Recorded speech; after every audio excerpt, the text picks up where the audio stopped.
Mark was like an intriguing blend of fantastic red wines. So to practice medicine as a pro-life physician is a lonely endeavor in Massachusetts.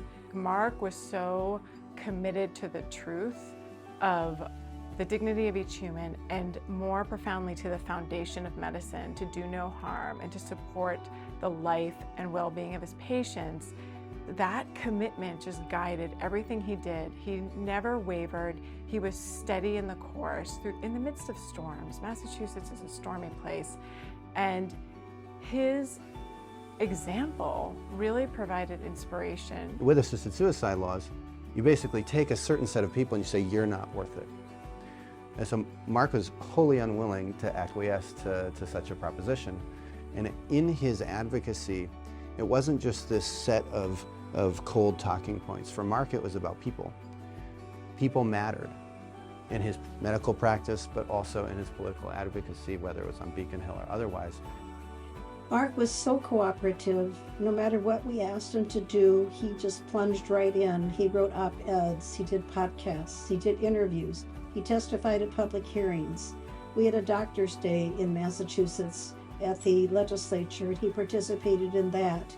He recruited other physicians to join the cause. So again, he was just such a willing participant, wanting to do everything he could to make sure that assisted suicide and lethal drugs were not available in the state of Massachusetts. He seeks to protect the innocent from deception. His actions over the entire time that I knew him could be summarized as like a mother duck gathering her little ducklings together to guide them away from harm. I'm referring to anyone, complete strangers even.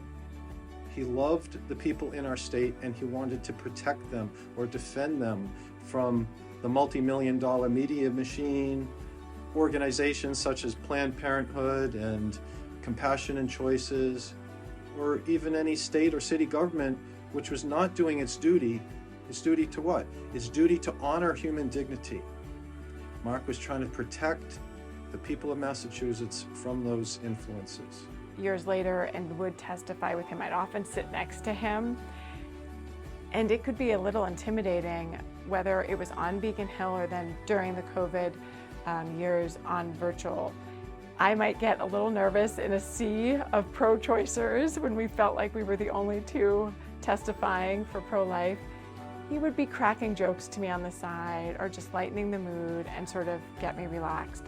I don't know if he was nervous, but he certainly helped to remove all of my nerves because he was so calm, and he really understood that he was fighting for the truth, and that just led the way. And in that way, he could just be committed to every word he spoke. There was an instance in which a journalist wanted somebody from the opposition to be a part of a conversation. We all knew it was a setup. Mark said, well, I'll do it, no problem. Now, he didn't necessarily have all the media training in the world. He wouldn't have been the first one to say of himself that, you know, he's the best person in front of a camera. But he did it. He did fine. And it was just such a testimony to his willingness to sacrifice himself and do something that's outside of his comfort zone, something that's not necessarily, you know, his expertise, and jump into it without a flinch. And I really appreciated that about him, his willingness to do that sort of thing in the face of something that's kind of scary for a lot of people, and would not have been, it was not an easy interview whatsoever, right? And he was able to navigate it with grace. Mark was always at peace. He saw the war around him, but he was always at peace. He had this hope.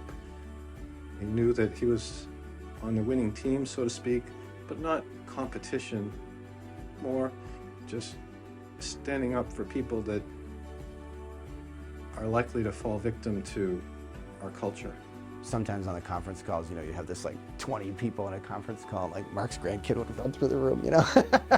I just love those kind of very real, Mark he didn't put on pretense. And he was always just who he was, and who he was beautiful. He cared so much for his wife, his children, and his family. It was beautiful and inspiring to witness. He would sometimes even pass on major pro-life speaking opportunities to be present for them in caring and subtle ways. He would want the recipient to be someone who had shown the same type of dedication and commitment that he advanced for so many years. That would be the ideal person for the Mark Rollo Award. He would advise these recipients, be on the lookout for deceptions. Power and money, he would say, can corrupt even well-meaning individuals. And he would go on to say, the poor are the most likely to suffer the consequences. I believe years, decades of his giving himself to his patients, and not just medicine here, 5 minutes there for a consult, but really giving himself to that person. I think that's what he would advise in anyone's advocacy, is to really make it personal, because this is about people. He was a gem. He was like a gem of a person. Remember, we should always treat life with care and respect. And at the very least, we should first do no harm.